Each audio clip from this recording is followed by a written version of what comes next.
আসসালামু আলাইকুম। সম্মানিত বন্ধুপ্রিয় ভাই বোন ও শ্রদ্ধাভাজন গুরুজন, আমি বর্তমানে আছি লালমনিরহাট জেলার পাটগ্রাম উপজেলার 3 বিঘা করিডোর এলাকায়। এখানে একটি ঐতিহ্যবাহী এলাকা আছে, যে এলাকাটার বাংলাদেশ থেকে ইন্ডিয়ান বর্ডার পার হয়ে আবার বাংলাদেশে যেতে হয়। এই যে একটি কথা, এই কথাটাই আসলে আমি আজকে স্বচক্ষে দেখার জন্য কিংবা উপলব্ধি করার জন্যই মূলত আমি এখানে এসেছি। আপনারা দেখতে পাচ্ছেন যে এখানে অনেক ভুট্টা চাষ কিংবা তামাক চাষ করা হয়। এখানে আমাদের এই সামনে দেখছেন যে বাংলাদেশ বিজেপি আছেন, Bangladesh border guard of Bangladesh. এবং এই যে 3 বিঘা করিডোর, এটা হচ্ছে সড়ক বিভাগ লালমনিরহাট। এই যে এরিয়াটা দেখছেন, এটা হচ্ছে ইন্ডিয়ান বর্ডার। এই বর্ডার পার হয়ে আমরা বর্তমানে আছি বাংলাদেশে। এই যে আমাদের বাংলাদেশে বিজিবি চেকপোস্ট, এই বিজিপি চেকপোস্ট এখানে ওনারা দায়িত্বশীল আছেন। এই বিজিপি চেকপোস্ট থেকে এখানে আঙ্গরপোতা 9 কিলোমিটার, দরগ্রাম 6 কিলোমিটার। এই এলাকার এই যে আঙ্গরপোতা 9 কিলোমিটার, এই আঙ্গরপোতা পর্যন্ত আমরা যেতে পারবো, কিংবা দরগ্রাম 6 কিলোমিটার পর্যন্ত যেতে পারবো। এখন আমরা এই যে বাংলাদেশের বিজেপি চেকপোস্ট, এখানে আমরা আছি। এই জিনিসটা অতিক্রম করে এই যে সামনে দেখছেন যে এটা ইন্ডিয়ান বর্ডার। আমি আপনাদেরকে দেখাচ্ছি যে এটা হচ্ছে ইন্ডিয়ান বর্ডার। এই ইন্ডিয়ান বর্ডার আর কিছু দূর সামনে গেলেই সেখানে এই রাস্তাটা অতিক্রম করে আমরা বাংলাদেশে পৌঁছাতে পারবো। এখন আমরা ইন্ডিয়ান বর্ডারে আছি। এটা হচ্ছে ইন্ডিয়ান বর্ডার। এই যে সামনে যে এরিয়াটা দেখছেন, যে অফিস আদালত দেখছেন, এখানে হচ্ছে ইন্ডিয়ান বর্ডার। ওই যে একটা মেয়ে সাইকেল চালিয়ে যাচ্ছে, এটা হচ্ছে ইন্ডিয়ান যারা আছেন, কিংবা এখানে ইন্ডিয়ান সীমান্ত border security force, Indian first line of defence. এই জিনিসটা দেখছেন যে এখানে সব ইন্ডিয়া, এবং লেখা সব ইন্ডিয়ান ভাষা এখানে, এবং ইন্ডিয়ান পতাকা আছে। এই যে ইন্ডিয়ান পতাকা দেখছেন।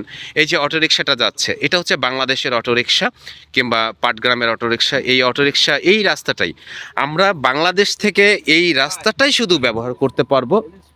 এখানে আকর্ষণীয় বিষয় হচ্ছে আমরা বাংলাদেশ থেকে যে যাচ্ছি, শুধু এই রাস্তাটা ব্যবহার করতে পারবো। এই রাস্তাটা বন্ধ করে দিলেই কিন্তু ওই পাশে যাওয়া যাচ্ছে না। এই রাস্তাটা অতিক্রম করেই আবার আমরা বাংলাদেশে যেতে পারবো। কারণ মাঝখানে কিছু এরিয়া আছে, কিছু জায়গা আছে, যেটা হচ্ছে ইন্ডিয়ান। এই যে সীমান্ত দেখছেন এখানে, এই যে আপনাদেরকে দেখাচ্ছি, এইখানে এই যে এই এলাকাটা, এই কাঁটাতারের বেড়ার ওপারেই হচ্ছে ইন্ডিয়া।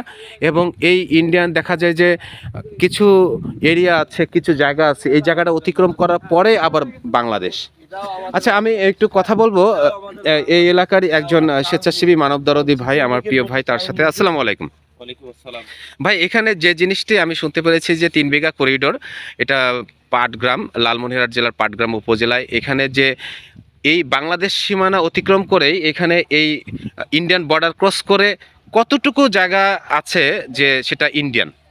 এটা হচ্ছে পাটগ্রাম থেকে আমাদের দহগ্রাম হচ্ছে 17 কিলো, সরি 13 কিলো। 13 কিলো। আবার এখান থেকে আঙ্গরপোতা বলতে ইন্ডিয়ান রাস্তা অতিক্রম করে বাংলাদেশে হচ্ছে শেষ প্রান্ত হচ্ছে 17 কিলো। আচ্ছা আর আমাদের যে এখানে জায়গাটা আছে সেটা হচ্ছে দহগ্রাম 3 বিঘা করিডোর। এটা হচ্ছে 3 বিঘা জায়গা। আচ্ছা, এই তিন মাত্র বিঘার তিন মধ্যে- বিঘা জি জি জি এই মাত্র 3 বিঘা জমি হচ্ছে ইন্ডিয়ান। জি, জি। আচ্ছা, আবার ইন্ডিয়ানদের এই 3 বিঘার পরে হচ্ছে আবার বাংলাদেশ। আমাদের একটা ইউনিয়ন আছে ওখানে, আচ্ছা আচ্ছা একটা ইউনিয়ন এটা হচ্ছে দহগ্রাম আমাদের- ইউনিয়ন। আচ্ছা, দরগ্রাম ইউনিয়ন, এটা হচ্ছে আমাদের বাংলাদেশে। বাংলাদেশ। কিন্তু এই 3 বিঘা করিডোর মানে 3 বিঘা জায়গাটা নিয়েই হচ্ছে ইন্ডিয়ান। আচ্ছা আচ্ছা, এই 3 বিঘা করিডোর এই নামটাই হয়েছে মূলত এই ইন্ডিয়ান যে 3 বিঘা জমি আছে, এই 3 বিঘা জমিটাই হচ্ছে তারা রাজত্ব করছে কিংবা তারা শাসন করছে, তাদের এই সব কিছু।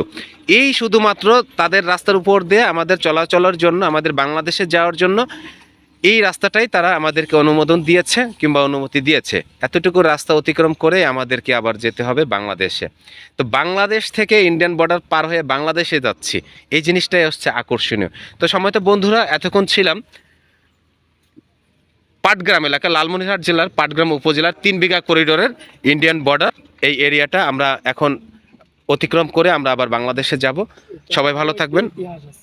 হ্যাঁ, আরো ইতিহাস একটু শুনবো ভাইয়ের কাছে, ইতিহাস। এটার জন্য 1975 সালে এই 3 বিঘাটা আমাদেরকে দিতে চেয়ে দিনাজপুরের বিরুবাড়ি নামে ইউনিয়নটা ইন্ডিয়া লিখে নিয়েছে। আচ্ছা কিন্তু তারা আমাদের বিরুবাড়ি ইউনিয়নটা নিয়েছে ঠিকই, কিন্তু আমাদেরকে এটা আর তারা পরবর্তীতে দেয়নি। সেটা তারা চুক্তি লঙ্ঘন করছে। আচ্ছা, এটার মানে জন্য- বেইমানি প্রতারণা জি, তারা জি। করেছে, মির্জাফরি করেছে। মির্জাপুরি করছে ইন্দিরা গান্ধী আচ্ছা সরকার সে সময়ের।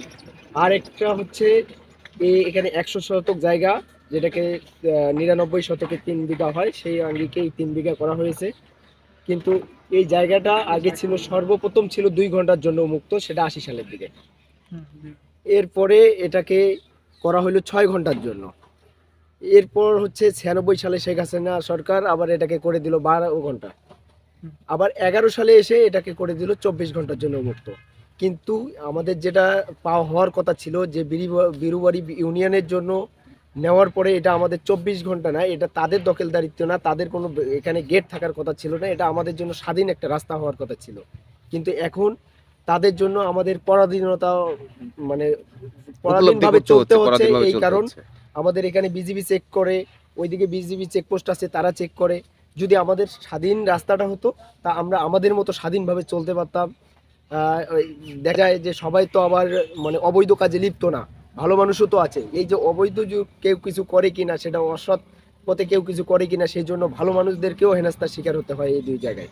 আচ্ছা, তো সম্মানিত বন্ধুরা কিংবা প্রশাসনিক যারা আছেন, বাংলাদেশের প্রশাসন, আমি সবার দৃষ্টি আকর্ষণ করে এই ভিডিওটা আমি পোস্ট করব এবং সবাই যাতে করে আমাদের বাংলাদেশের নাগরিক, বাংলাদেশের এরিয়াতে আমরা যাব, আমাদের আত্মীয় সেই দরগা আছে, আমাদের আত্মীয় বাড়িতে যাব, কিন্তু প্রতিটা মুহূর্তে যে একটি চেকপোস্ট, এই চেকপোস্ট, এই যে পরাধীনতা, এই পরাধীনতা থেকে আমরা কবে স্বাধীন পাবো, এই প্রশ্নটাই হচ্ছে বাংলাদেশের জনগণের কাছে এবং বাংলাদেশ সরকারের কাছে। আমি বাংলাদেশ সরকারের দৃষ্টি আকর্ষণ করে অনুরোধ করব এই বিষয়টি সুন্দরভাবে পর্যবেক্ষণ করে, তদন্ত করে এটাকে সমাধান কত দ্রুত করা যায় সেই বিষয়ে। সবাই ভালো থাকবেন, সবার সুস্বাস্থ্য ও দীর্ঘায়ু কামনা করে, বাংলাদেশের উন্নয়ন কামনা করে আজ এখানে বিদায় নিচ্ছি। আসসালামু আলাইকুম।